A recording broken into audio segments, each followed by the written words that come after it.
प्राचीन नगा राजाओं से लेकर दुग्गर के गुमनाम शासकों तक एक गौरवशाली इतिहास। दुग्गर के भूले बिसरे सम्राट, मेघ, नाग और भारशिव वंश। हिमालय की गोद में बसा डुग्गर, जहां हर पहाड़, हर नदी एक एक कहानी सुनाती है। एक ऐसी कहानी जो इतिहास के पन्नों में नहीं बल्कि जनश्रुतियों और परंपराओं में जीवित है। यह कहानी है मेघ, नाग और भारशिव वंश की। नागों की शक्ति से भारशिव का उदय होता है। यह किला हमारी जागृति का साक्षी बनेगा। 10वीं शताब्दी से भी पहले उधमपुर और पूरे डुग्गर कर राज्य थे। इन राज्यों पर शासन करते थे नागवंश के और इन्हीं नागों की एक शक्तिशाली शाखा थी भारशिव।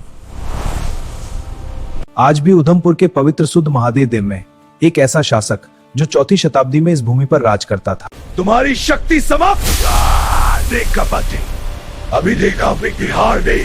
लेकिन इतिहास का पहिया घूमता है और एक समय ऐसा भी आता है जब उसे महान गुप्त सम्राट स्कंदगुप्त से पराजय का सामना करना पड़ता है।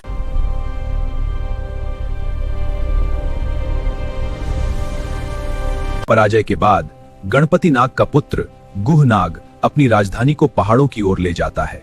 पत्नी टॉप के समीप करनाह क्षेत्र में वह एक सुरक्षित और गुप्त राज्य स्थापित करता है, जहां आज भी नाग परंपरा के चिन्ह मिलते हैं। मेघ राणाओं का स्वर्ण काल है। समय के साथ इस भूमि पर एक और शक्ति उभरती है, मेघ वंश। कहा जाता है कि चनैनी क्षेत्र में लगभग 500 वर्षों तक विस्तार था शासन किया। उनका प्रभाव इतना गहरा था कि आज भी उनके वंशज इस क्षेत्र में सम्मान के साथ देखे जाते हैं। मेघ और नाग एक हो जाओ, यह प्राचीन संतों की कथा है। मेघ और नाग, बादलों और सर्प का मिलन।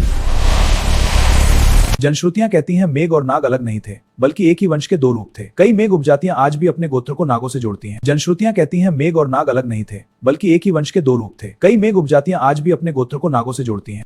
क्या हमारी पहचान हमारा इतिहास है या इतिहास हमारी पहचान है? इतिहास के पन्नों में भले ही इनका नाम धुंधला पड़ गया हो, लेकिन इनकी विरासत आज भी जीवित है। मंदिरों में, परंपराओं में और सबसे बढ़कर मेघ समाज की पहचान में।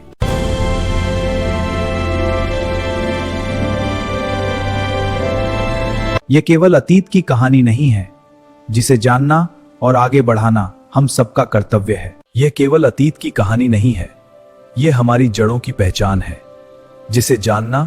यह है मेघ वंश की विरासत, जिसे जानना और आगे बढ़ाना हम सबका कर्तव्य है।